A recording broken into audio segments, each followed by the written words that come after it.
lumetorm, suured lumeanged, aga selle küljenõlv oli täiesti sile lumest ja üles selle nõlva peale, nurga peal oli nagu selline ära tahkunud lumest suur hiid nagu laine. Ja nagu ma sinna selle küljel asuvale nõlvale astusin, oli plaks nagu, ma ei tea, millisekundiga, pilk must ja kõik see lumi oli mulle nagu peale tulnud ülevalt. Kuulsin, et ta nagu mõmises, ütles, et Kaspar, ära muretse, kõik saab korda ja lähen kohe Everesti peale. 4 aasta nagu ettevalmistuspinge kogunes sellesse ühte sukeldumisse, mis kestis nõks alla 3 minuti. Ja ta kukkus circa 5 meetrit minust eemal ja libises mäelt alla ja kogus päris suure hoo selle nõlva peal alla minnes ja lendas kividesse. Tänaseni on ta vegetatiivses seisus ja hoitakse Inglismaal haiglas. Tere, Kaspar!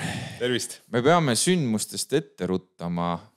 Mees, kes läheb 8. eestlasena vallutama Mount Everesti, tema treeningkavasse kuulub iganädalaselt seal umbes 8 tundi treeningmahtusid, mis siis jagunevad pooleks, see jõusaali pool ja vastupidavuspool, ehk siis jooksmine. Kas see maht on nüüd hakanud sinu terviselt lõivu küsima, sellepärast, et sul põlvedega on mingi probleem tekkinud? No tegelikult jah, et parema põlvega mul on nagu läbi aastate vahel olnud selline just jooksuga seoses mingisugune ilming, mis on tekkinud, kui on palju koormust saanud jalg. Ja ma arvan, et praegune väikene niukene nagu häire või mure selle põlvega on eelkõige tulnud sellise nagu baastreeningu lõppemise pealt, et ma mäletan, oli üks pühapäev, kus mul oli just 3 järjestikust päeva, olid nagu ainult mingid jalatrennid, kükid 15 kilose kotiga jookslindil ja siis tuli nagu pühapäev, mis oli viimane trennipäev ja sellega ka lõppes baastreening ja seal oli üks 3-tunnine jooks siis. Ja pikk jooks, tavaliselt pikk jooks jäigi nagu nädala lõppu ja siis ma mäletan, et ma nagu reaalselt väga vaevlesin sel päeval, et kas ma lähen trenni või ma ei lähe, et ma olin jumala läbi omadega väsinud ja ma ei suutnud nagu aru saada, et kas ma olen nagu vaimselt läbi või ma olen nagu füüsiliselt läbi, eks ole. Ja siis ma võtsin nagu enne, kui ma nagu otsustasin, et okei, et äkki ma loobun, et kuulan keha, siis ma võtsin nagu paar tundi puhveraega. Lasin natukene kella peale lõunat edasi ja siis mingi hetk tundsin, et okei, et kurja, et nagu viimane trenn ka siin baastsüklis, et ma ikkagi lähen ja jooksen vähemalt siis 2 tundi näiteks, kui 3 ei jaksa. Aga ma selline enesekriitika ja väga lihtsalt alla ei anna, et läksin ikkagi välja, jooksin siis mingi -10 kraadiga selle 3-tunnise jooksu ära ja ma arvan, et ma tegelikult tegin sealt kuidagi niukest tugevat ülekoormust põlvele. Et ma ei arva, et siin mingit suurt vigastust on, aga ma arvan, et siin on lihtsalt mingisugused kas kõõluste või mingi sidemete mingisugune väike põletik tekkinud, et ja nüüd ma ühesõnaga enne siia podcasti tulekut otsisin kiireid võimalusi, kuidas saada esimesele nii-öelda konsulteerimisele, et spetsialistiga jalg üle vaadata, et kas on midagi tõsist või saada siis mingid nagu toetavad harjutused. Et aga jah, kindlasti, nagu öeldakse, tippsport on ju tervisele kahjulik, eks. Ja ma arvan, et niisugune suur maht treeningus kindlasti toob esile hästi palju riske, et see on jah niisugune üks pinge võib-olla selle kogu ettevalmistusperioodi ja eesootava ees nagu terve olla. Kaua sinu ettevalmistus tänaseks päevaks, praeguseks hetkeks kestnud on? Sest Mount Everesti sa lähed vallutama aprillikuus. Jah, aprilli algul jah. 15 nädalat on olnud nagu niisugune non-stop iga nädal trenn. Ja me oleme näinud, enamik võib-olla meist on näinud kuskil sotsiaalmeedias, kui Conor McGregor kuulus MMA võitleja valmistus Jose Aldoga võitlema. Siis kui ma õigesti mäletan, ta murdis ühes trennis varbaluu ära ja põhimõtteliselt tema jaoks kukkus maailm kokku. Või oli kuidagi vastasel, ma võin nüüd eksida, et tekkis seal vigastus ja kõik see asi canceldati ära. Kui suuresti sul hinge kinni tõmbab ja tekitab hirmu see, et mingi vigastus võib su plaanid täiesti kardinaalselt sassi lüüa?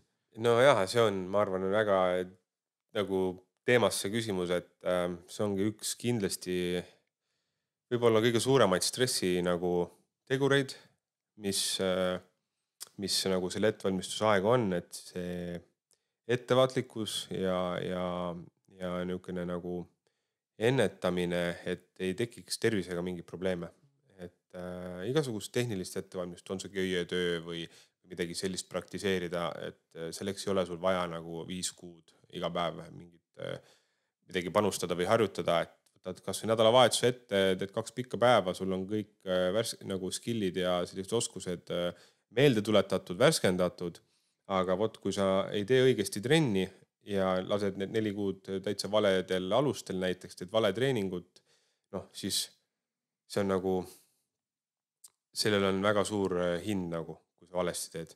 Ja samamoodi on väga suur hind sellel, kui sul juhtub tervisega midagi, kas sa haigestud, näiteks, ma ei tea, jääd tugevasse kopsupõletikku, oled, ma ei tea, 3 nädalat näiteks rivist väljas, noh, see on tohutu niisugune kadu, eks ole, või teine asi, et juhtub füüsiliselt midagi, noh, ma ei tea, jalaga või käega või see on, loomulikult see on hirm, et ekspeditsioon maksab palju, seda on pikalt ette planeeritud. Ütle hind ka siis vaata no, minu eelarve on 60 000. Et ja seda kõik on nagu, sellest on nii palju panustatud ajaliselt nagu energia mõistes ja juba need kõik need nii-öelda sellised tasumised, kõik ju rahad on ju ette kantud, tehtud, et loomulikult mure on ja mure tekib suur, kui sa lihtsalt üks hetk tunned, et okei, et nagu põlv teeb haiget on ja, et või põlv ei ole päris okei, on ja noh, et inimesel on ikkagi tendents nagu üle mõelda ja hakata ennast nagu vaimselt hästi palju nagu teadvust selles nii-öelda haiges kohas hoidma ja sellega see nagu selle teaduse toomine siia haigesse kohta iga päev, sa hommikul ärkad, esimene asi tunned teed jalga on ja nii edasi, päeval kõnnid teed ja see võib-olla teeb asja natukene hullemaks ka, kui ta tegelikult on, et seega see tendents üle mõelda ja muretseda on suur loomulikult, et aga tuleb proovida adekvaatseks jääda ja täna ma just autoga sõitsin, siis ma mõtlesin ka, et okei, et noh, niisugune nagu takistus on ees või väike mure, et ega siin ei olegi muud midagi teha, sellega tuleb tegeleda ja see on ka üks põhjus, mis ma kiiresti üritasin nagu niisugust võimalikku esimest emergency aega nagu leida, et minna spetsialisti juurde ja vaadata, et ta hindab üle ja annab siis vajadusele mingisugused toetavad harjutused, mis aitavad võib-olla paraneda ja taastuda, et versus see, et sa lihtsalt muretsed, ootad ja midagi ei tee ja loodad, et asjad lahenevad ise. Võib-olla lahenevad, aga kui hind on suur, mida sellest maksad, kui need ei lahene, siis tuleb tegutseda, eks. Võtame sinu eelarve, noh, eestlasele ikka meeldib rahakotis sõbrada. Võtame selle eelarve nüüd korra tükkideks lahti. Kui sa pisut seda iseloomustaksid, mis komponendid seal on ja mis võib-olla kõige rohkem neelab seda ressurssi? No ekspeditsiooni tiimi nii-öelda kuulumine ja ekspeditsiooni maksumus ise on nagu kõige kallim, ehk siis 50 000. Kõik muu siis, kui ma ütlesin enne 10 000, no kõik see muu, tähendab 60 000, siis kõik muu 10 000 on selline, mis kuulub selle ekspeditsiooni eelsesse ettevalmistusse, natuke mingisugused muud toimingud siin, noh, kõik varustusega seotud, võib-olla kaamera on vaja juurde osta minekuks ja nii edasi, et a la, noh, väga väikestesse detailidesse minna, kuna ma loon sellest projektist filmi, siis on vaja osta siin igasugused välised kõvakettad, mälukaart, kõik täna maksab, eks. Ja see nagu see 10 000 pudi-padi varustus, ettevalmistus, see on nagu täitub väga kiiresti. Pluss siis see 50 000, mis on Everesti puhul selline, ütleme ikkagi keskmine maksumus, et osaleda ekspeditsioonis. Ja see 50 000, eks hästi suur osa on sealt ikkagi selline logistikaga seotud kulud. Et teatavasti on ka Nepaalis vaja siis hankida omale see permit ehk siis mäeluba, mis on juba, kui ma nüüd ei eksi, seda hinda vist tõsteti vahepeal äkki 12 000 ala. Et sinna pane juurde siis kõik kõrglaagritesse kuuluv hapnikuballoonid, mida kasutatakse nii-öelda selles surmatsoonis ronimiseks ja Sherpa, kes on sul nii-öelda siis ronimispartner, kes tunneb mäge ja kogu see nii-öelda siis logistika, et kui teatavasti on 130 kilomeetrit kuskil on see nii-öelda läbi orgude teekond Everesti baaslaagrisse, siis kõik see varustus on ju vaja kuidagi sinna saada. osa varustust siis kantakse sinna nii-öelda spetsiaalsete selliste loomade, keda nimetatakse jakkideks, eks ole, nende abil, porterite abil ja kindlasti teatud asjad, mida võib-olla on raskem toimetada kopteritega, aga kõik see maksab.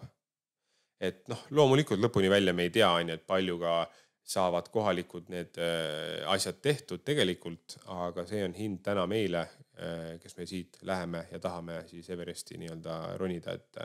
Et suures pildis, kui me võtame kõik kokku, siis ikkagi on enamasti on selline logistikakulu nagu, mis maksab seal tohutult. Keerame nüüd ajaratast aastaid tagasi minevikku. Sa oled kirjutanud oma kodulehel ühe alapealtüki pealkirja, mis mulle väga meeldis.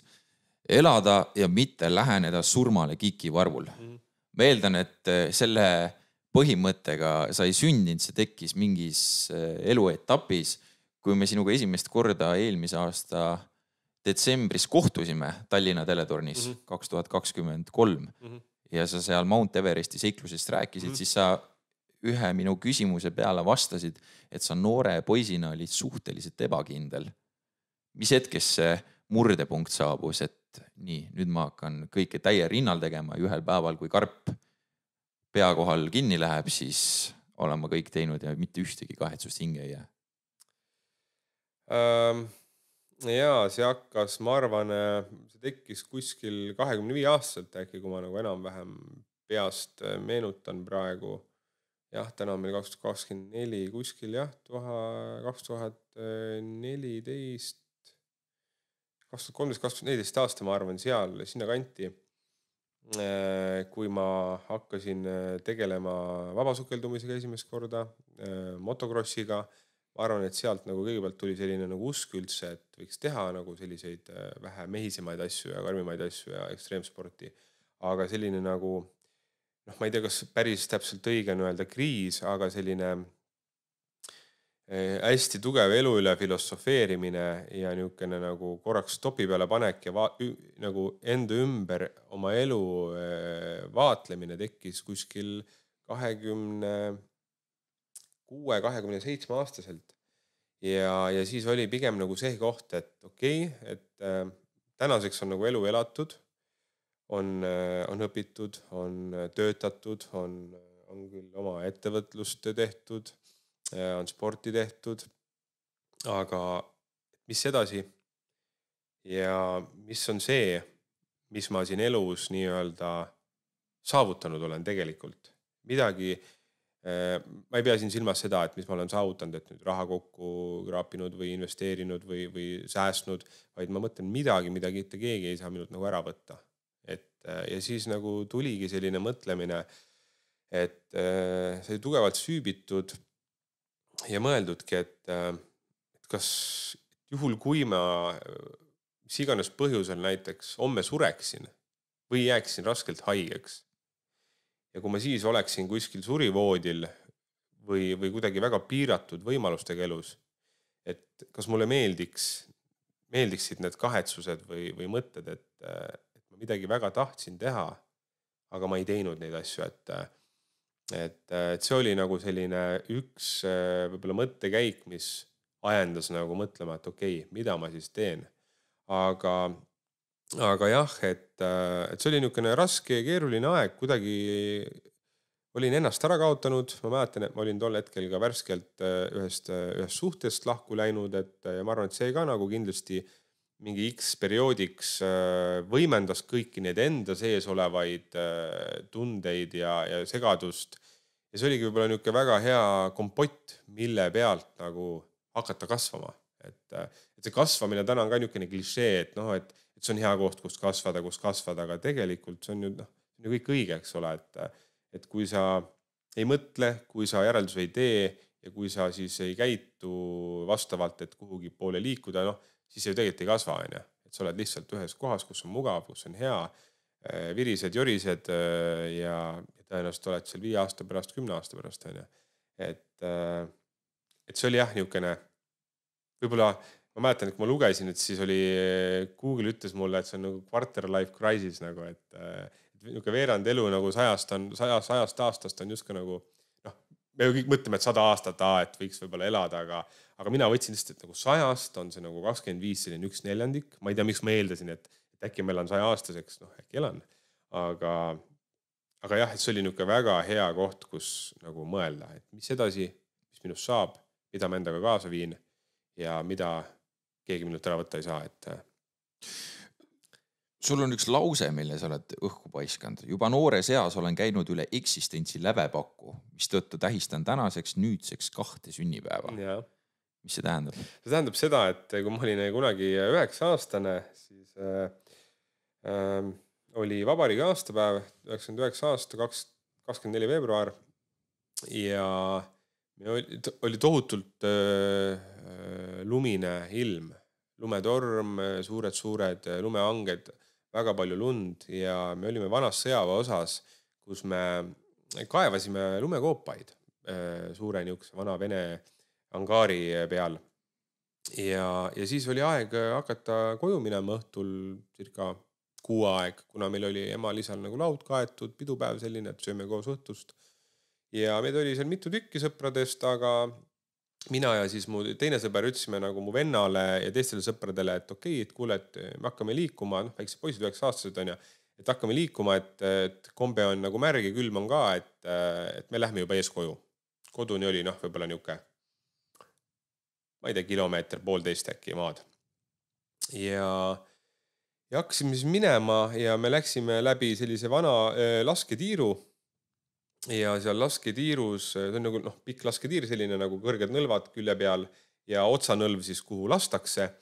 Ja me tulime sealt otsanõlvast alla, mõtlesime, et ei viitsi sinna lasketiiru lõppu minna, kus nagu väljapääs oli, vaid et lähme kohe üle selle küljenõlva. Aga selle küljenõlv oli täiesti siit silelumest ja üles selle nõlva peale, nurga peal oli nagu selline ära tahkunud lumest suur hiid nagu laine jäänud. Ja nagu ma sinna selle küljel asuvale nõlvale astusin, oli plaks nagu, ma ei tea, millisekundiga, pilt must. Ja kõik see lumi oli mulle nagu peale tulnud ülevalt. Ja ega ei olnudki midagi, ainuke asi, mis oli teadvus, liikuda ei saanud, käed, jalad olid kõik lume alla kinni mätsitud, kuskil 1,5 meetrit lund oli meil peal. Ja siis karjusime seal agooniast ja hirmust, et appi ja mis saab. Ja siis ma mäletan, et sõber oli kuskil mul kõrval seal lume all. Ega ma ei orienteerunud on seal, et kus ta oli. Ma lihtsalt kuulsin, et ta nagu mõmises ütles, et Kaspar, ära muretse, kõik saab korda. Ja siis ma seal olin nii kaua, kuni siis õhk otsa sai ja pilt eest ära läks. Et ma mäletan veel seda, et igasugu mõtteid sai seal nagu väikse poisina mõelda ja need on siiamaani väga hästi meeles, et viimane asi, mida ma sellest mäletan seal lume all olemisest, et ma nägin oma enda matuseid, kus ma olin nii-öelda kirstus, kirstugaas oli lahti, hästi palju pärgasid, lilli oli ja kõik lähedased ümberringi olid siis seal nii-öelda nutmas ja kurvastamas, ja siis oli pikk vaikus nagu niisugune. Ja siis imekombel meid leiti ja saadi sealt lume alt siis 2 tundi hiljem kätte. Et kui kuskil 6 aeg me jäime, siis kell 8 saadi meid nagu lume alt kätte, et me olime 2 tundi tegelikult olnud täiesti apniku vaeguses ja kui meid välja kaevati, siis mina enam ei hinganud, pulssi polnud, et tema ise alustasid kunstliku hingamise ja elustamisega. Ja näed, õnne kombel hakkasin hingama ja saadi elu sisse, viidi kohe intensiivi Rakveresse ja siis keskööl seisund halvenes kriitiliseks ja siis toodi Tallinnasse lastehaiglasse edasi ja siis ma olin siin paar päeva koomas ja siis hakkas uuesti pihta kõik see. Et selline, et jah, et vahel saab nagu keegi küsida seda, siis ma ütlen, et jah, et näed Eestis, et laviini alla. See oli praktiliselt laviin, et lihtsalt väike mägi ja väike nõlv, aga puht füüsiliselt see kõik on võimalik. Nii, ja nüüd võtame lahti. Mees on käinud 101 meetri sügavusel No Limits klassis. Sa saad ise rääkida, mis see tähendab. Nüüd sa tahad minna maakera pööningule üle 8000 meetri kõrgusele Mount Everestil. üle 300 kilomeetri tunnis tuul, -60 kraadi maksimum, võib-olla isegi võib rohkem olla, laviinid. Siinkohal ma küsingi, et pärast seda juhtumit ja pärast seda hilisemat avanemist enda sees, milline suhe sul surmaga on? Suhtud sa temasse kui sõpra, mis on paratamatus ja tead, et ta käib sul niikuinii kogu aeg kuskil seal selja taga. Et miks siis karta ja jätta tegemata mingeid asju elus? Jaa, see on nagu hea küsimus, see on nagu väga, väga hea küsimus, ma arvan, et siit saab kohe rääkida, nagu mis ma päriselt arvan sellest. Ma suhtusin surma tegelikult võib-olla võrdlemisi nagu kartmatult, kuni hetkeni, kui mul endale isa ära suri, vähi tagajärjel ja see oli üsna agressiivne minek. Kui me teada saime selle diagnoosi tal, siis ta läks circa 1,5 kuuga. Et kõike seda kõrvalt näha muutis kindlasti minu nagu suhtumist surma ja suremisse. Ja ilmselgelt pani veel rohkem nagu mõtlema kõiki neid filosoofilisi mõtteid, et mida teha ja mida täna teha ja kuidas teha, et olla rahul oma eluga. Küll aga nende soorituste aeg ei ole nagu ruumi mõtlemiseks sellele, et äkki ma saan surma. Et kas või sukeldumist siia tuues, siis sa oled selle nagu, kui me räägime rekordisoorituses 101 meetri sügavusele hinge kinni hoides, siis sa oled selleks päevaks ette valmistunud. Sa tead väga hästi, sa treenid iga päev, kui sa seal trennis käid, sa tead täpselt, milleks sa treenid.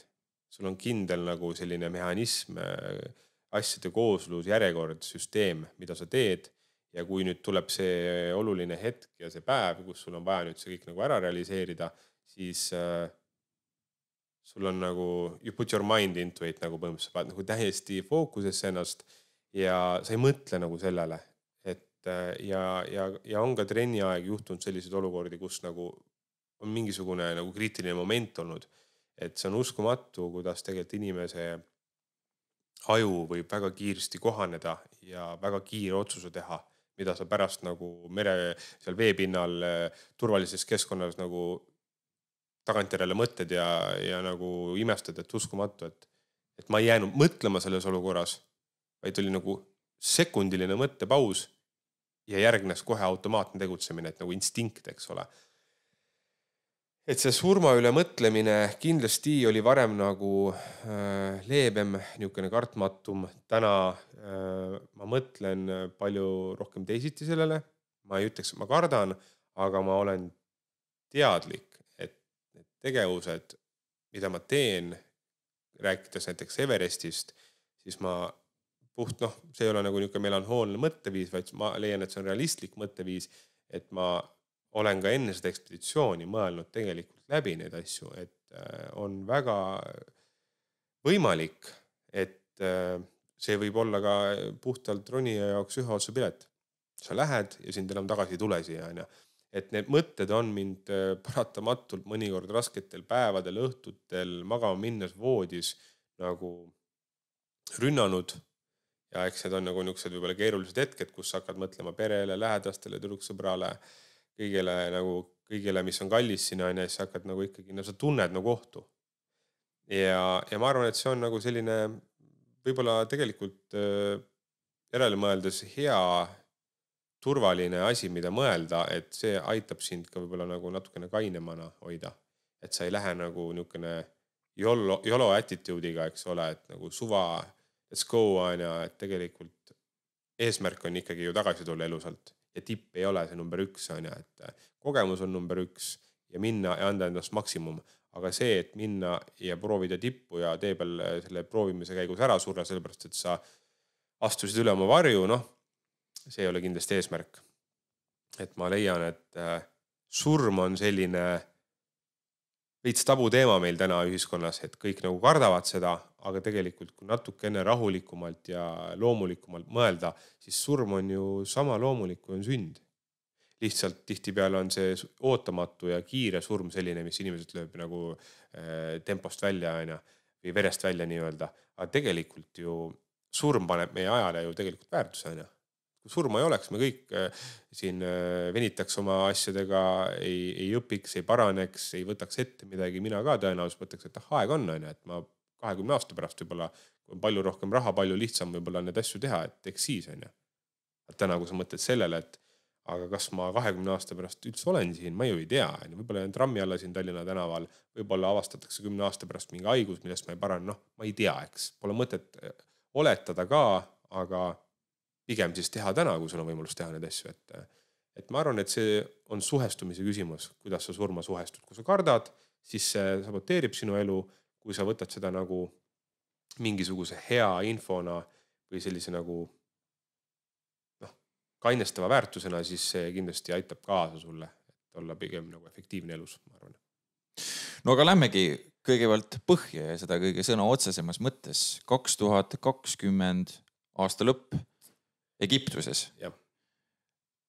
Tegid sa ühe hingetõmbega siis 101 meetrit veepiirist allapoole. No limits kategooria. Ja. Lihtsalt inimesele lühidalt, mis see siis on? Kõigepealt freediving ehk vaba sukeldumine on siis sukeldumine võimalikult sügavale või võimalikult kaugele hinge kinni hoides ilma lisavarustust kasutamata, ehk siis lisavarustuse all peetakse silmas hapnikuballooni, et mis aitaks sul pikalt peal püsida. Ehk siis selline ilus ja loomulik spordiala oma võimeid kasutades siis.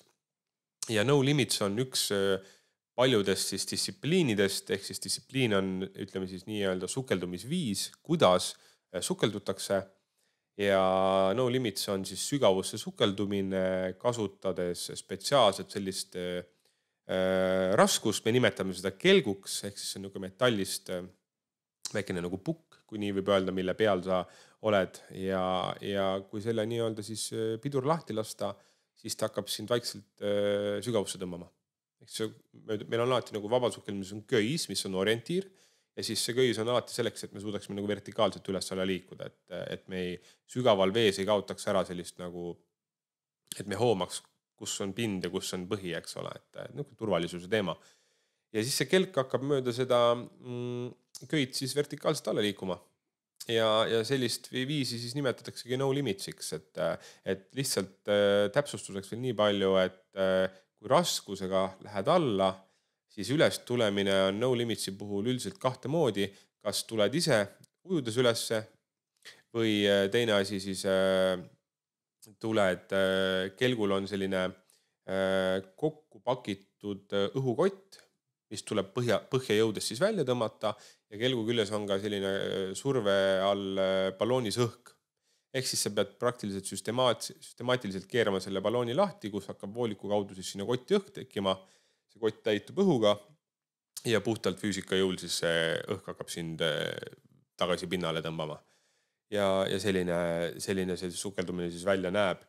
No limitsi eripära on eelkõige see, et ta on tehniline, ta on kiire allaminek ja sukeldud sügavusse tavaliselt siis, kuhu sukelduja nii-öelda omal jõul ei jõua minna.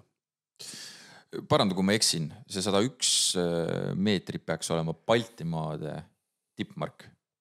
Baltimaade teine ja kui suures, kui ma nüüd ise ei eksi, siis esimene peaks olema minu üks väga hea leedukas sõber, kes oli mu kunagine esimene instruktor, kes täna elab Egiptuses Tahabis ja tal on koolkond tehtud sinna, et läbi tema ma nagu freedivingu avastasin, tema oli mu esimene niisugune juhendaja ja kes mulle niisugust põhitõed selgeks tegi. Aga jah, tema peaks olema ja esimene sügavuses ja minu andmetel, vähemalt viimati, kui ma kontrollisin, siis ma olin sügavuses teine.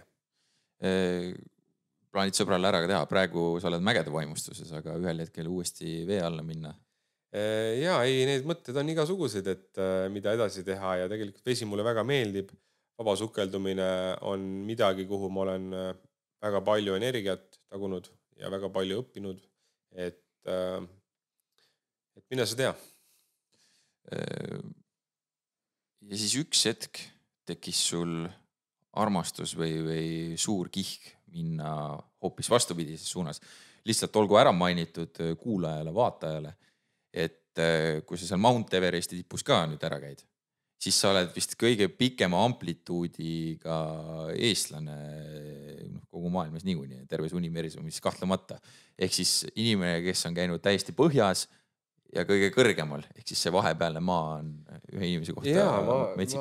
Võt see on niuke koht, et jah, kuidas seda nüüd võtta, et kas võtta nüüd, et nagu hinge kinni hoides vee alla minnes on ja või sukeldudes, et kindlasti Eestis ma arvan on nagu sukeldujaid, kes on nagu sellised ballooniga deckdiverid ja käinud 100+, eks ole, et kindlasti neid inimesi on. Ilma balloonita kindlasti neid inimesi ei ole.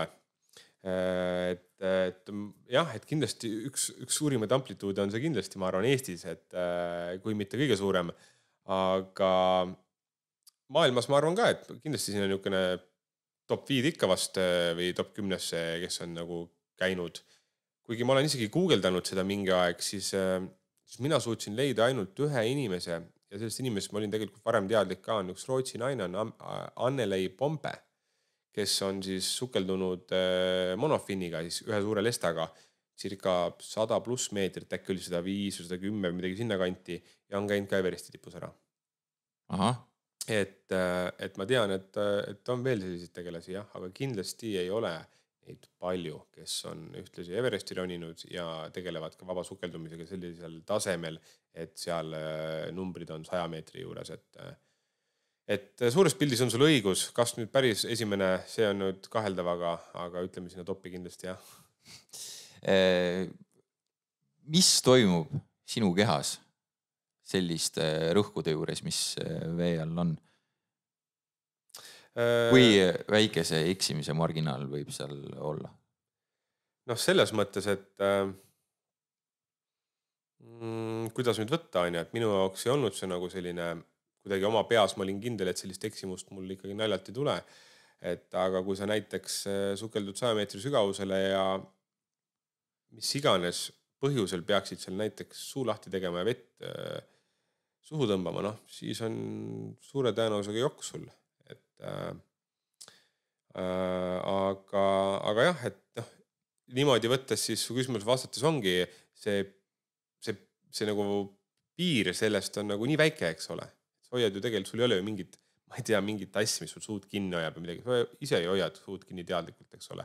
Ja kui nüüd, ma ei tea, siganest põhjusel, kas saad haiget seal või ma ei tea, mult on küsitud, kas sa ei karda, et mingi hai tuleb näiteks sügavale, et noh, see kõik on reaalne. See oht on selles mõttes reaalne, eks ole. Ja kui selline olukord peaks tekkima, siis muidugi, kui sa kaotad kontrolli, siis on väga lihtne seal nagu väga kiiresti hukka saada. Aga ikkagi reeglina ma olen alati inimestele öelnud, et sa ei sukeldu nii sügavale, kui sa pole endas kindel. Ja sellega sa välistad väga palju neid riske ära. Aga see riski võimalus alati jääb. Mul jäi kuskil silma, et sinu kopsu maht 100 meetri sügavusel on apelsini suurune. Ja, enam-vähem jah, rusika suurune selline, et noh, võtame niimoodi, et rõhumuutus on merepinnast esimesed 20 meetrit, 30 meetrit kõige tugevam, eks ole, et kui sa jõuad 10 meetri sügavusele, siis sul on juba 2 korda suurem rõhk, ehk see tähendab seda, et su kõik õhuruumid on 2 korda väiksemad. Ehk siis 10 meetri peal on su pool kopsu mahust juba kokku tõmbunud nii-öelda. Ja 40 meetri peal on sellest alles vaid 20%, et ehk siis üks viiendik. Nii et jah, rõhk on üks suurimaid tegureid vaba sukeldumises, mis teeb selle sukeldumise ja nii sügavale jõudmise eelkõige raskeks.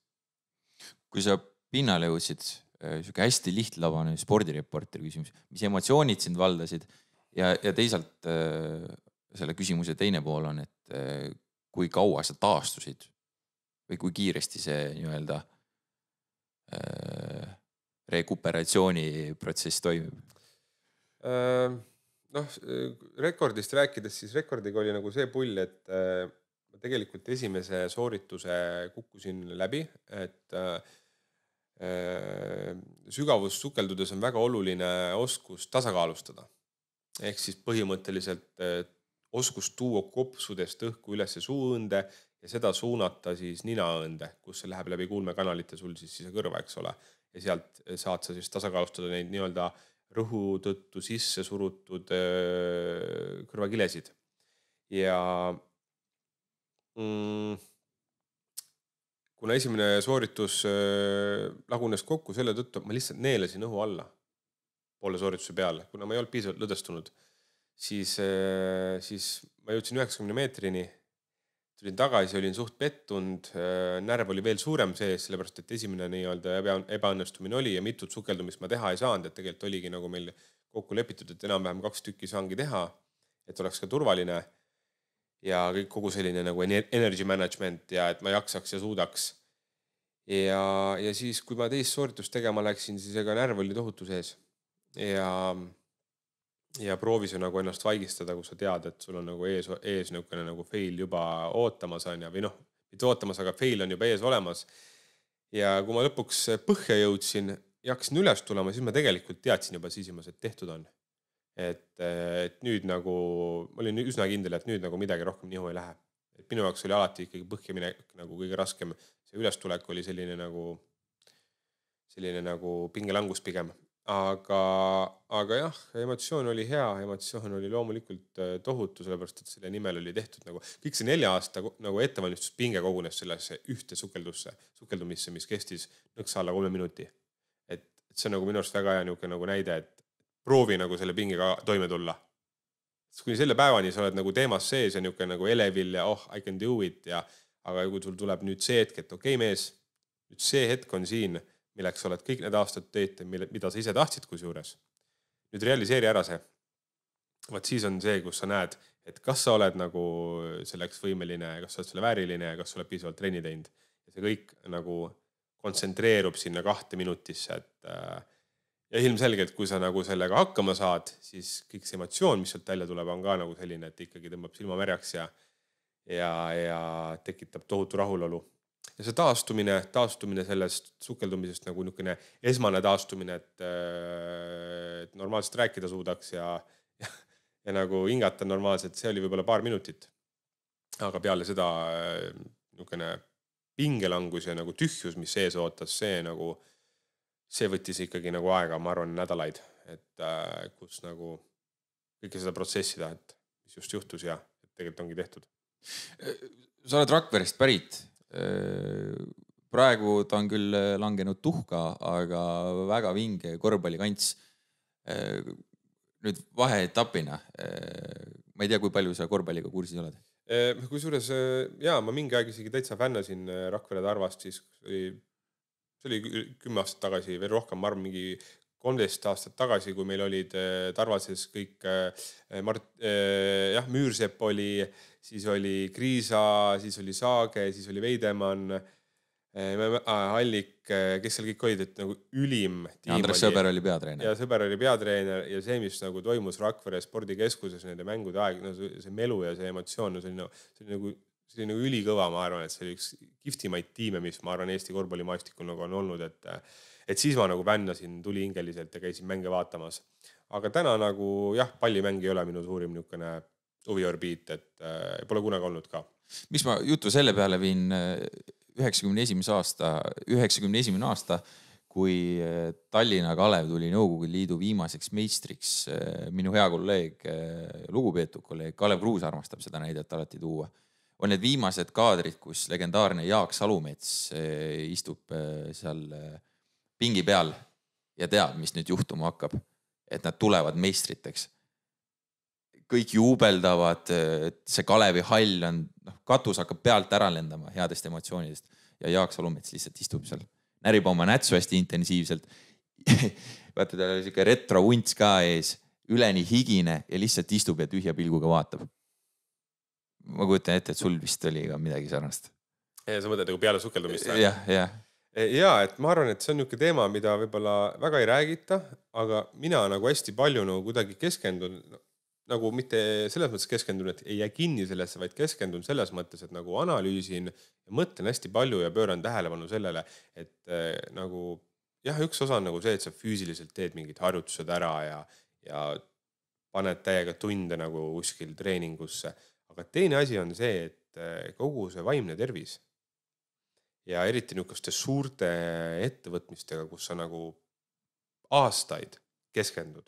Sul on aastaid. Öeldakse, et inimesel on vaja mingit eesmärki ja mingit nii-öelda propose'i nagu. Et kui sul on nagu mingisugune eesmärk, mis sind kannab, siis sa saad elus hakkama ka ja see viib sind nagu elus läbi ja nii edasi. et väga huvitav on nagu see, et kui sa nagu millekski pikalt ette valmistud ja lõpuks selle saavutad, siis sind peale seda ootab selline päris suur nagu madal seis või niisugune langev trend, et sest vaikus tekib ju. Kõik, milleks sa nüüd seni nagu, su igapäeva rutiin muutub, su igapäeva mõtlemine muutub, kõik, milleks sa nagu tööd tegid, on ühel päeval nagu tehtud. Järgmine päev on nagu teadmatus. Ja mina panen tähele nagu seda, et minu enda puhul, nagu enda nagu selline psüühika puhul, see mõjub ikkagi pigem nagu kuidagi ärevalt. Et ma ka nüüd olen mõelnud, et okei, et Everestiks ma olen ka alates 2020 aastast siis nii-öelda ette valmistunud, kui ma endale istutasin selle missiooni alateadusesse ja hakkasin selle suunas liikuma, siis sel korral ma vaikselt valmistun ette ja haudun plaani, et kuidas edasi siis käituda ja elada, kui mul on see käik tehtud ja eeldame, et mul õnnestub see. Et mida ma siis oma ajule ja oma sellisele nagu tegutsemisaldis iseloomule ette annan järada, sest et ma närin endal kõri läbi, ma kardan, kui ma selle vaikusega nagu midagi ette ei võta. Et see on nagu asi, millest võiks rohkem rääkida, et tippsooritused, sportlased, näiteks ma kunagi lugesin, kui, kas see oli COVID aeg, kas oli Pekingi olümpia, mis edasi lükati või? Võimalik, et oli, ma võin eksida siin kohal. Igatahes sportlased, olümpiasportlased, kes olid nagu aastaid ette valmistunud. Ja kus nende seas sagenes siis selline depressiooni teema ja ka enesetappude niisugune nagu läbiv teema, et see ongi see, et inimestel on üks ankur nagu, mis neid veab ja neid hoiab. Nad tegutsevad, ohverdavad, liiguvad ühes suunas ja nüüd sa võtad neilt selle ära ja ütled, et näed, nagu plaks lihtsalt, et saa muud moodi hakkama. Et siis on inimesel nagu segadus. Mida nüüd? Eriti sellised saavutusvajadusega inimesed, kellel on nagu tugev teotahe ja suur eneseteostuse vajadus. Et nad tahavad siin elus midagi teha ja nüüd sa võtad neilt põhimõtteliselt mingisuguse nagu põhilise sellise nagu hingetoidu ära võib-olla, kui on õige öelda, aina. Et vaata, mis siis saama hakkab nagu seal kupli all, et see on nagu, ma leian, et see on nagu teema, mida võiks rohkem rääkida, kõik sellised sportlased, eriti tippsportlased, kes meil siin kossu mängivad, kes ujuvad, kes teevad, et kui neil on vigastused või kui neil on selgusetus ees, et mida tunnevad, kuidas käituvad, kuidas sellest läbi viivad ennast, et see vaimne väljakutse on tohutult suur. Ja kui rääkida nagu sellest millegi lõppemisest, siis see on täiesti reaalne asi, et näiteks mägedes ja igasugustes suurtes ekstreemekspeditsioonides ongi niisugune nähtus nagu post-expedition depression. Ehk siis inimesed lähevad näiteks, ma ei tea, kas lähevad pikale retkele kuskil üle nagu, ma ei tea, mägedesse või kuhu iganes, võtavad mingid tohutud asju ette ja tulevad tagasi. Nad on näiteks ekspeditsiooni vältel olnud seal üksinda või paari inimesega. Neilt on ära võetud igapäevakohustused näiteks tööl käia. Nad ei pea arveid maksma, nad ei pea kodus naise või mehega mingisuguseid olmeteemasid lahendama, eks ole. Nad elavad täiesti mustvalget elu. Ja siis nad tulevad tagasi siia ühiskonda, kus seal pannakse kõik ootused survõõsti peale nii. Käi tööl, prügikott on vaja välja viia, naine pole kodus millegagi rahul, lahenda see ära, ole normaalne inimene, saa sõpradega läbi, leia aega vanemate ja pere jaoks. Ja nüüd see mees või see naine on tulnud kuskilt mägedest, kus ta on mitu kuud olnud või paar kuud olnud, elanud mustvalget elu, ainult söönud, ärganud, liikunud, magama jäänud ja põhieesmärgiga ellu jääda. Ja nüüd ta tuleb tagasi siia keskkonda, kus talle pannakse miljon asja. Kohaneda on vaja. Ja see ongi nagu see, kus me jõuame nagu tagasi, et kaua võtab aega see, kui sa mingi soorituse ära teed, et nagu jälle ennast kalibreerida ja tasakaalu saada. Et see on nagu põnev, minu jaoks hästi põnev nagu teemakäsitlus. Nii, ja Mäed, kuidas sa nendeni jõudsid? Jaa, näed, juttu tuleb spontaanselt nii palju, aga mägedeni ma jõudsin puht juhuslikult. Ma olen sellest hästi palju rääkinud, ma vaatasin YouTube'is videosid ja ma sattusin Everesti ekspeditsiooni video peale, kus üks ronija oli teinud siis GoPro'ga sellise tipupäeva video. ja see kõik, mis ma nägin sealt, see klikkis kohe nagu. Kõik see tehniline pool, see ettevalmistus, see vägevad suured kombed seljas, lumised näod, ekstreemsed tingimused, nagu kõik need väiksed asjad kõnetasid mind. Ja siis ma hakkasin uurima selle kohta, et noh, et palju maksab, kuidas, kui palju üldse ronima peaks enne, et olla valmis ja nii-öelda adekvaatselt minna. Ja siis kuidagi leidsin, et ühed eestlased lähevad Mont Blanc'i ja panin ennast nagu viimasena sinna kirja. Ja siis sellel samal aastal suvel hakkasin siis Mont Blanc'ist pihta, mis mul õnnestus ja nüüd täna siis kohe 4 aastat hiljem ma siin olen, et see on mul 11 mäge on nüüd kokku käidud. Nende hulgas suuremad ja ka väiksemad mäed, aga kokku on neid 11 tükki. Et ma leian, et see on piisav kogemus enda tunde pealt, et nüüd võtta ette Everest ja püüda anda maksimum ja proovida sinna tippu jõuda. Oled sina selles 7 tipuklubis? Sa oled Denali ära valutanud. See on siis Põhja-Ameerika kõige kõrgem tipp. Sa peaaegu valutasid ka Lõuna-Ameerika kõige kõrgema tipu ära, Aconcagua, aga 105 meetrit jäi tipust puudu. Mis seal juhtus? Jaa, Aconcagua, mulle meeldib öelda, et ma nagu südames käisin ära sellepärast, et mäe tippu jõudmine ei jäänud mul enesetunde või nagu jõudluse taha. Et oleks siis tundnud, et oleks halb hakanud või mägihaigus või mingisugune probleem, et noh, kett maas, aga seda polnud, et ma sain väga hästi hakkama ja eriti veel, kui selleks ekspeditsiooniks ma nii ropult vaeva ei näinud. Aga meil juhtus seal õnnetus ühe mu tiimiliikmega, kellega me koos tõusul paaris ronisime ja tõusime ja ta kukkus circa 5 meetrit minust eemal. Pigem õigemini on ta libastus mäenõlval ja libises mäelt alla ja kogus päris suure hoo selle nõlva peal alla minnes ja lendas kividesse ja sai päris suuri ja päris palju vigastusi, nii et ta on tegelikult tänaseni on ta vegetatiivses seisus ja hoitakse Inglismaal haiglas. Et tegemist oli väga teotahtelise mehega, kes oli minust aasta vanem ja kes oli näiteks sõudnud üksinda soolona üle Atlandi ookeani. Et mees, kes tegi tegusid samamoodi suurel rinnal elav ja jällegi näide, et kunagi ei tea, et millal sul see viimane hetk on.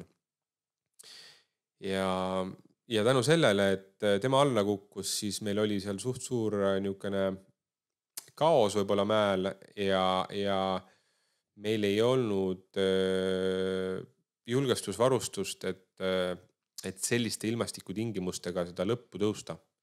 Ja ma otsustasin siis puhtalt turvakaalutlustel, et ma ei jätka üksinda edasi, kuna ma olin üksinda tõusmas lõpus. Ja lihtsalt otsustasin, et panustan turvalisusele. Et see ei olnud küll mingi püstloodis ülesminek, aga see oli võrdlemisi järsk tõus lumenõlval. Ja kui seal oleks kukkunud, siis oleks väga keeruline olnud pidama saada. Ja väsinuna ja suurte saabaste ja suure kombega mitte lohakas olla on väga lihtne. Et sellepärast nagu mägedes tehaksegi selliseid ajalisi raame, et mille sisse võiks jääda ja mis hetkel siis ümber pöörata näiteks ja mitte edasi jätkata minekut. Et need, kes neid eiravad, siis nendel tihti peale on suur risk, et see lohakus ja väsimus maksab kätte seal võib-olla, kus ei ole nii ohtlik, aga väsinuna võib see oht palju suurem olla. Seal vist kehtib loogika, et emake loodus on alati võitja, et kui kasiinos on võitjaks alati maja, siis emake loodus ka nalja ei mõista. Jaa, et loodust ja mäge tuleb alati austada, et sa ei ole kunagi temast üle selles mõttes. Kui on ilm ja sul on nagu jõudu ja kõik asjad langevad kokku, siis on nii-öelda sul väravad lahti mäele ja mägi lubab su endale ligi aga mitte kunagi sa ei ole mäest üle, jah. Kas sul mingid rituaale ka enne, kui sa mäge vallutama lähed? Ma ei tea, annad seal midagi mäejumalale, pudeli viskit või miskit sellist, et head õnne endale garanteerida? Teate, erinevates nagu ühiskondades ja ma arvan erinevates nagu mägikultuurides on ka sellised rituaalid täitsa olemas, ka enne Aconcaguale minekut me tegime läbi rituaali, kus me jätsime siis nii-öelda maa- ja mäejumalatele omalt poolt midagi, ehk siis me kaevasime maha väikese augu, kõik said sinna panna siis midagi, kes pani apelsini, kes pani õuna ja siis palusime nii-öelda turvalist tõusu ja head õnne, eks ole. Aga nagu näha, siis kõikide palveid ei võetud vastu, kui nii võib öelda ja mõne puhul see palve läks nii-öelda täitsa mööda. Ja ka Everesti puhul seal nimetatakse puja tseremoonia on, ehk siis palutakse mägedelt armu ja luba siis nii-öelda siseneda mäe tsooni siis ja mäe tippu. Et see on niisugune tugev rituaal, mida kohalik mägirahvas enne tõuse ja enne tiputõusu teeb. Me oleme rääkinud päris traagilistest asjadest sinu lapsepõlves. Nüüd lisame siia hulka selle õnnetuse Aconcagua tipu lähedal. Mis sul kodus öeldi, kui sa läksid oma naise ema juurde ja mainisid, et nii, daamid, nüüd ma lähen sinna kõige-kõigemale mäele? Jaa, eks õnneks nagu midagi sellist praegu nagu ei öeldud, et kuule, et midagi nagu šokeerivat ei olnud, on. Küll aga see, mida šokeerivat ei olnud sellepärast, et nad teavad seda aastaid juba, mis on minu eesmärk. Loomulikult muretsetakse ja loomulikult ema on niisugune väga hästi endasse hoidev ka, et ta ei näita välja seda väga, on.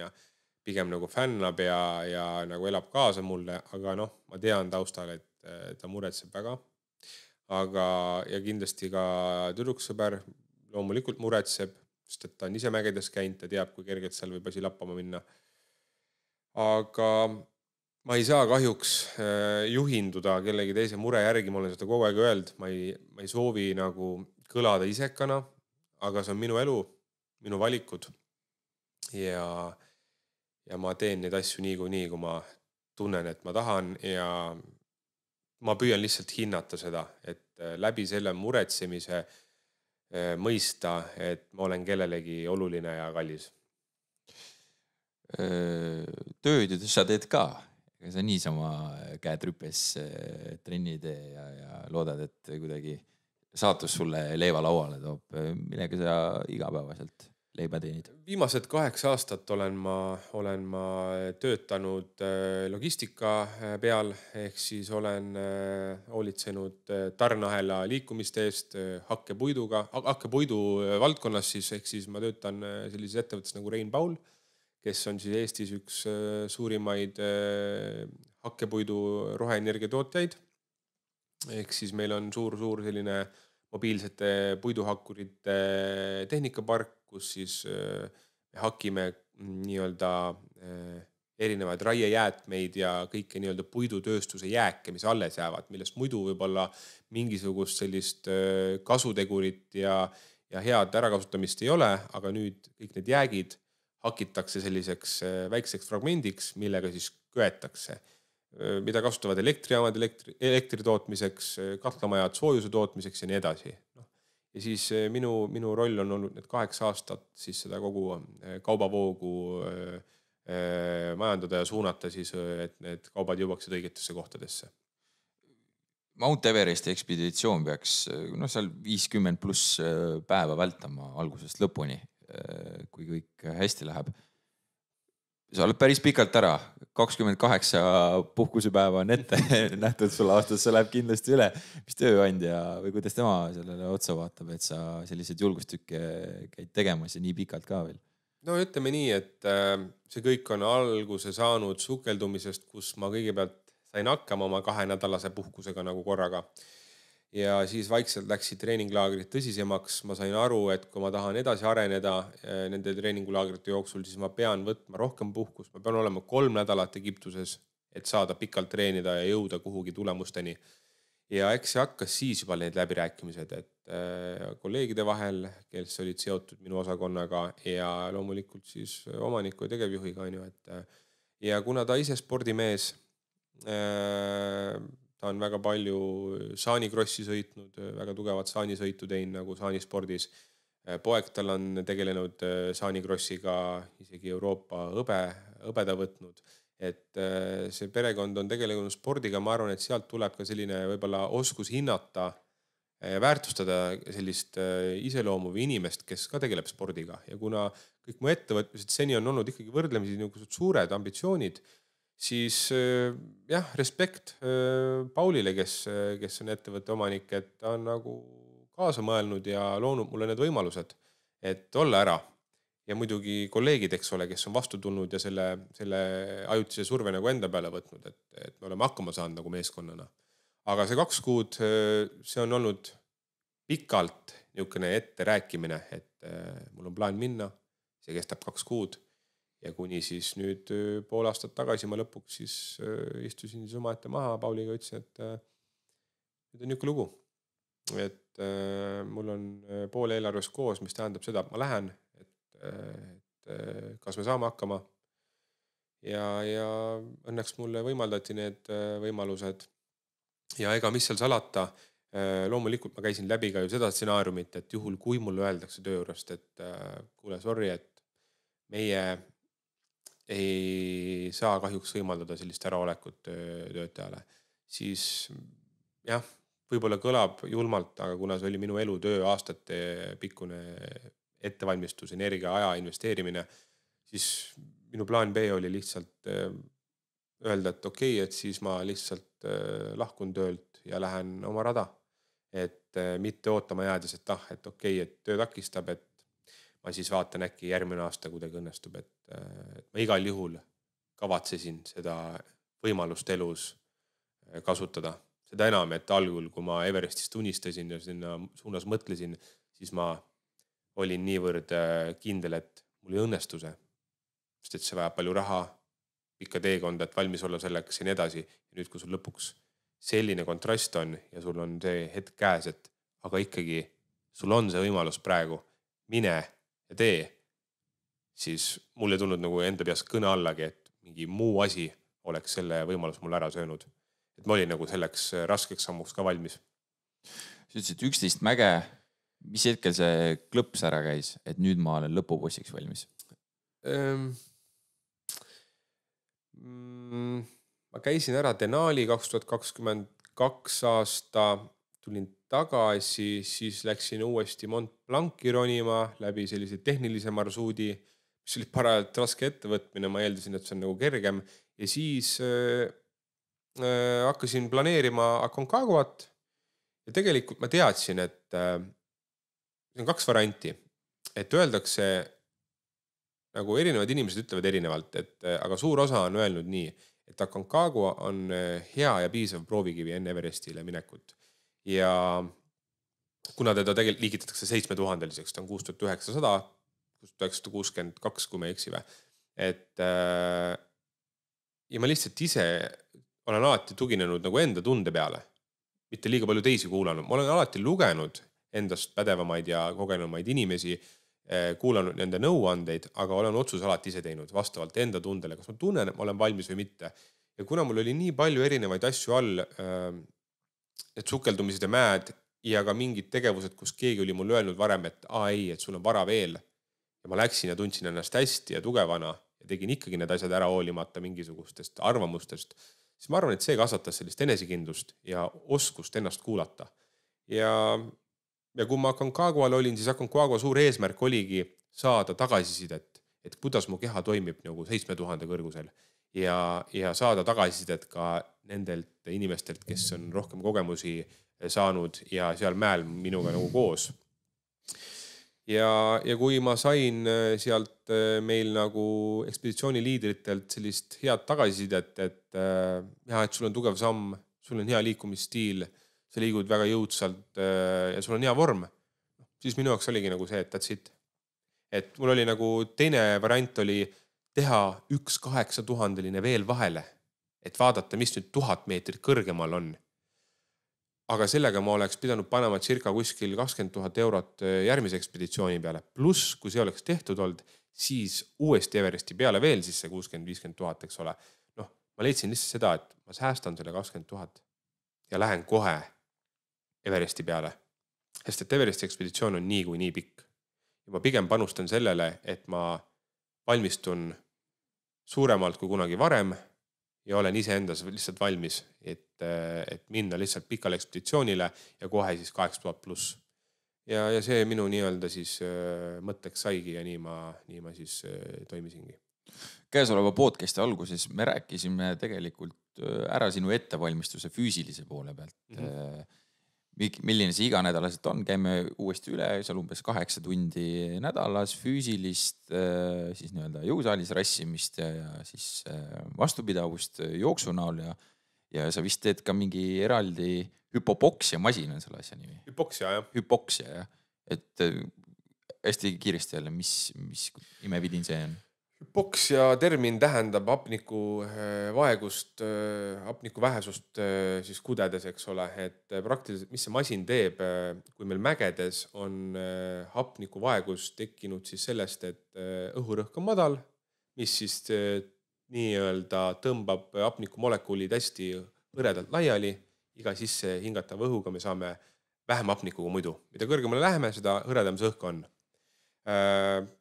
Nüüd, mida see masin teeb, on see, et ta pumpab õhu sisse, eraldab õhust hapniku ja lämmastikku ja sa saad määrata, kui palju ta seda eraldab.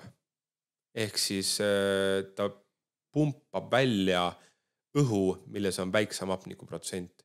Ja kõige väiksem protsent, mida ma selle masinaga saan nagu kasutada, on siis 9,4%, ehk siis see on ekvivalentne 6400 meetri kõrguse mäega. Et kui meil siin merepinnal on 20% efektiivset hapniku protsenti õhus, mida me saame kätte, siis ütleme nii, et kuskil 6,5 peal on jah, seal 9%, et üle poole võrra vähem. Ja läbi selle siis sa saad erinevaid intervall treeninguid teha jooksulindil, mida iganes vähem hapnikuga, mis omakorda soodustab siis keha kohanemisvõimet, hakkab tekitama juurde rohkem punavereliblesid ja nii edasi, nii edasi. Ja selle generaatoriga siis selle abil ma magan öösiti telgis, enne telki on siis simuleeritud nii-öelda vähema hapnikuga õhk, mis siis viib minu veresaturatsiooni allapoole, hapniku saturatsiooni allapoole, keha üritab seda tõsta, üritab võimendada enda nii-öelda võimekust, kohaneb ja muutub seeläbi siis võimekamaks. Nii, kõik, kes on kuulanud siiamaani, saavad aru, et sa tead, millest sa räägid. Sa räägid nii detailselt nendest asjadest, see tähendab seda, et sa oled nii kõva eeltöö ka teadmiste poolest teinud. Kui suur see ettevalmistus selles osas olnud on? Sest ma tean, et sa vist välismalt palusid ka abi, et ennast stardiriivisse panna. Ja, et kõik see nagu teoreetiline pool, kõik see, kuidas treenida, mis meie kehas toimub, see aitab sul nagu endal seostada ja selgelt aru saada, et mida tegelikult teha vaja on. On ju, et välistada mingisuguseid riske või puudusi, et midagi jääb väheks näiteks või midagi jääb tegemata. Ja mina liigitan selle vaimuse ettevalmistuse alla. Et mida rohkem sa välistad igasuguseid agasid ja küsimärke, seda rahulikum sul endal olla ja kui sa satud mingite olukordade kokku, siis on juba niisugune baas või eelinfo olemas, et miks see tekkis, mida siin teha vaja, kuidas seda lahendada. Ja välismaalt, jah, mul on üks väga pädev spordidoktor, kes on tegelikult ise Everesti ära roninud, kes on mitmeid Everesti vallutajaid edukalt treeninud, kes on ise väga suure sporditaustaga, ta on sporditeadlane, ta on väga palju teadusartikleid avaldanud just sellise hapnikuvaeguse ja kõrgustreeningute teemal, et jah, minu üks nagu suur strateegia on alati olnud, et leia nagu tugevad inimesed enda kõrvale. Et see on ka niisugune asi, mida me raamatutest tihtipeale loeme, et ümbritse ennast õigete inimestega. Aga võib-olla seletaks seda rohkem lahti, et minu nagu moto on olnud alati see, et püüa leida nagu ülim professionaal või ülimate kogemustega inimene ja saada temal nagu külje alla, saada temaga kontakti. Tihtipeale jah, sa pead selle eest palju raha maksma, sest et need inimesed hindavad ennast, nad on palju kogemusi hankinud ja see kõik maksab, eks ole, ja nad oskavad küsida. Aga minule tekitab see sellise nagu kõrgelt väärilise tunde, kui ma saan teha trenni näiteks väga tipptreeneriga. See automaatselt tõstab minu enda ka kõrgemale ja suurendab enda enesekindlust ja see on ju kõik niisugune vundament heaks soorituseks. Ma olen sinu suust kuulnud lauset, et mida rohkem ma tean, seda väiksemaks riskid lähevad. On vist niimoodi? Jaa, noh selles mõttes jah, et kas need riskid väiksemaks lähevad, aga ma arvan, et mida rohkem... See eksimisvõimalus sinu poolt just kui nagu... Ja kindlasti seda ja kindlasti ma pigem nagu just ka mainisin on see, et seda rahulikum on endal olla. Sest et sa tead nagu infot, mingid tagamaid, mingid põhjuseid, mingisuguseid, ma tunnen nüüd nii, see on sellest näiteks on ja. Või et kui sul mägedes pea valutab, eks ole, siis mingil määral on see okei. Et ei ole nii, et sa ei pea tõusma ja kõrgus koguma nii, et sul nagu üldse peavalu pole. Peavalu käib aklimatiseerumise juurde. Küsimus on selles, et kui pikalt sul kestab ja kui tugev see on, eks. Et kui sa oled nagu ikkagi sellised asju lugenud, sellist teoreetilist baasi nagu omandanud, siis jah, see aitab sul jääda rahulikuks teatud hetkedest, sellepärast, et sa ju aju ei hakka mõtlema välja mingisugust abstraktset vale või mingisugust hirmu najal tekitatud mõtteid, vaid sa saad nagu olla rahulikum. Hakkamegi lõppu jõudma. Ütle ise välja, mis need kuupäevad olid, kui sa lähed ja plaanid tagasi tulla? 3. aprill lendan siis Eestist ja praegu hetkel on tagasi lennupiletid 2. juuni siis, ehk siis ma peaksin jõudma 2. juuni hommik lendan tagasi, 2. juuni õhtul olen Tallinnas. Sa jõuad sinna koha peale, palju sul seda varustust on, mida sa hakkad igapäevaselt kaasas kandma? Kuskil 2 suurt 100-liitrist kotti on, ehk siis ma pakun niisugune 35-40 kilo kuskile. Aga seda jah, kõike ma kohe nüüd tassima kaasa ei hakka, et osa me saadame porteritega baaslaagrisse, mida meil ei ole vaja, sest et me peame matkama kõigepealt ise baaslaagrisse ja see kestab kuskil niisugune, ma ei tea, circa 10 päeva. Et kui ma ei eksi, siis kuskil 120-130 kilomeetrit distantsi on vaja läbi orgude. Ja see töötab ühtlasi ka nagu aklimatiseerumisena, et vaikselt tõuseme. Et siis on vaja ainult tavalist niisugust matkavarustust, ma ei tea, tuulejopesid asju, matkasaapaid. Aga kõik, mis läheb baaslaagrist edasi juba mäe peale, mäenõlvale, siis on vaja erivarustust, kasse, julgestusvahendeid ja nii edasi. Tipuvalutamise päev? Tipuvalutamise päev jääb tõenäoliselt sinna 20 mai pluss miinus paar kuni mõni päev. 8000 meetri pealt algab surmatsoon. Jällegi internetist võetud sellise kõrguse pealt põhimõtteliselt lakkab inimese keha töötamast. Jaa, et see on jah, seda nimetatakse nagu just kõrguse ja selle õhurõhu mõttes ekstreemseks kõrguseks. Pane kilomeeter otsa, seal lendavad suured kontinentide vahelised lennukid, eks ole. Et teinekord, kui lendad kuhugi pikka lendu, ma ei tea, siit USA-sse või ma ei tea, Aasiasse või kuhugi, siis nendel suurtel lennukitel on tavaliselt ekraani pealt saab näha, et kui kõrgel sa oled, et siis vaata, mis see kõrgus on. Et jah, 8000 see on selline kõrgus, kus keha ei suuda enam ennast elus hoida ja kui seda nagu hästi lihtsalt seletada, siis sa oled praktiliselt tiksuv pomm.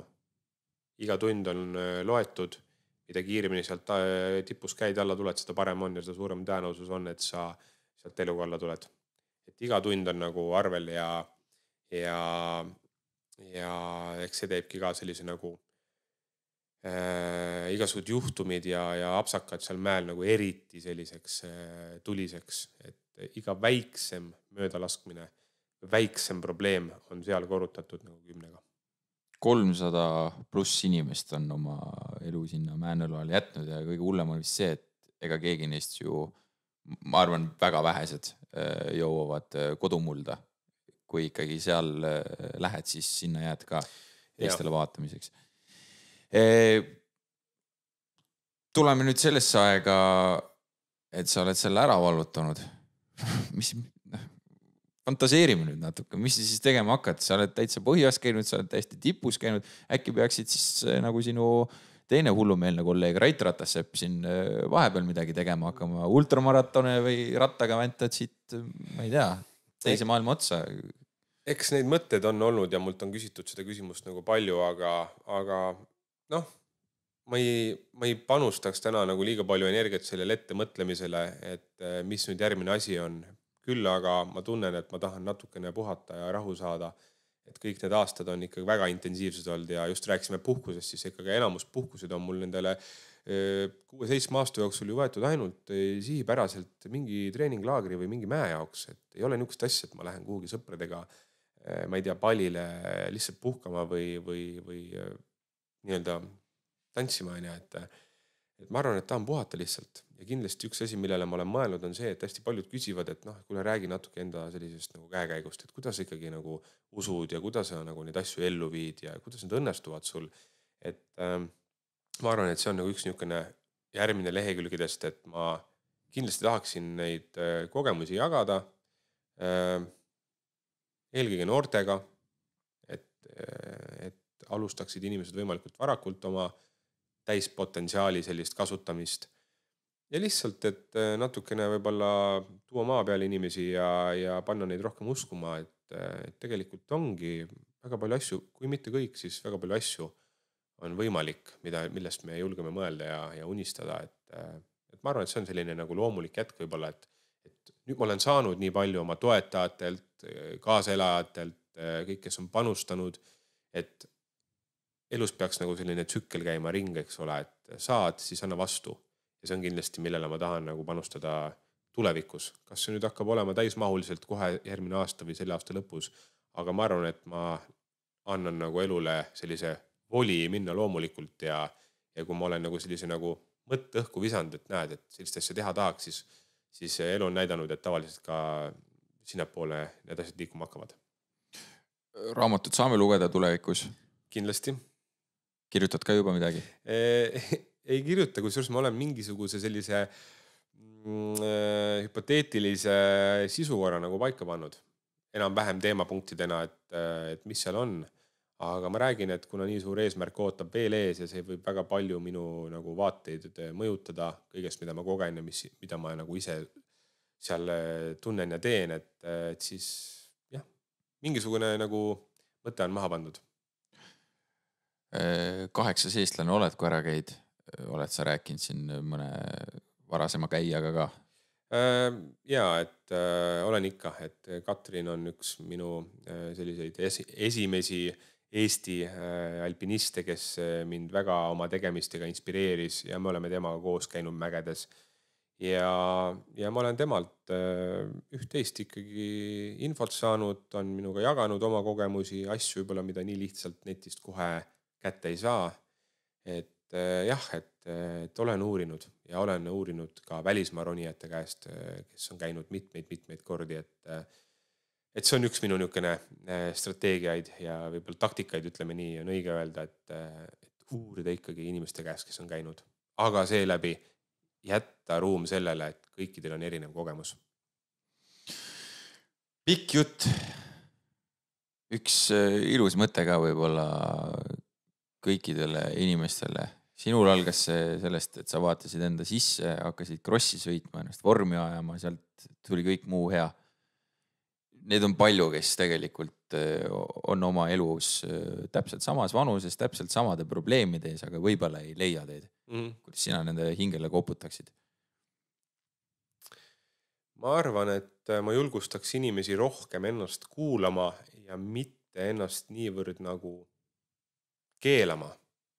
Et iga inimene on ise oma õnne sepp, et meil on kõigile antud elu, meil on kõigile antud aeg, me loomulikult sünnime erinevatesse peredesse, erinevate võimalustega ja nii edasi. Aga hoolimata sellest kõigest on meil elu kui selline eksistents antud võimalus elada võrdlemisi samasugune, eks ole. Ja ega tulebki olla iseendaga aus, tuleb kõigepealt õppida iseendaga aus olema, kuulama, mida sa tegelikult tahad. Sest tihtipeale me nagu laseme ennast alla suruda, et ma ei tee seda sellepärast, et see ei ole, võib-olla mu ema muretseb, võib-olla ma pean olema kodust eemal ja see ei mõju mu suhtele hästi ja nii edasi. Et noh, jah, nende asjadega peab arvestama, aga esmalt tuleks võib-olla ausalt õppida ennast kuulama. Ja kui sa õpid ennast kuulama, siis sa jõuad sellele, mida sa tegelikult teha tahad. Ja nüüd on see koht, et kui sa tegelikult midagi väga teha tahad, siis sul tuleb ka ja tekib motivatsioon selleks. Ja kui sul ei teki motivatsiooni, siis võib-olla tuleb küsida endalt, et kas see on tegelikult midagi, mida sa nii väga teha tahad.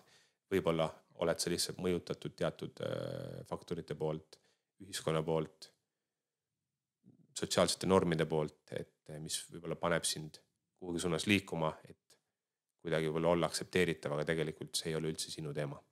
Et raske öelda võib-olla nii lihtsalt, aga jah, ma usun, et õppida endasse uskuma ja õppida ennast kuulama on selline minu elu võti, millega ma olen seni nii kaugele jõudnud. Ja nagu näha, siis eneseusk loodetavasti viib sind sõna otseses mõttes maailma tippu. Loodame. Aitäh sulle, Kaspar, et sa meiega siin juttu olid valmis vestlema. Ma soovin sulle ainult kõike paremat. Ja kui sa paned juuni alguses siis uuesti jalad siia Maarjamaa pinnale, siis sa oled selles väärikas nimekirjas kõige värskem nägu, kes on Mount Everesti tipus ära käinud. Aitäh sulle! Aitäh, et kutsusite!